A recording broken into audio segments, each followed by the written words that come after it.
Մենք ջնջում ենք այդ պարիսպները, մենք վերացնում ենք, մենք գցում ենք կամուրջներ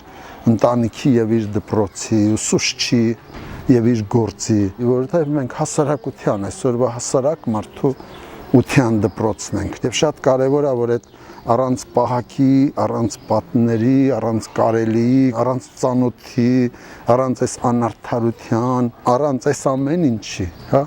շատ կարևոր է ջնջել, ստեղծել այդպիսի մի հարթակ։ Հնարավոր չի երեխային աճացնել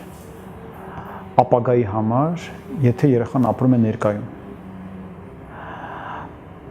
Ապագայի շունչը, ապագայի արժեհամակարգը, ապագայի հմտությունների կիրառման դաշտ, այդ ամենը պետք է ապահովել այսօր եւ այստեղ, եւ դպրոցը պետք է լինի ապագայի տարածք ներկայիս աշխարհում։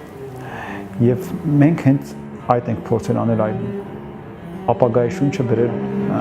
այսօրվա մեր կյանքը։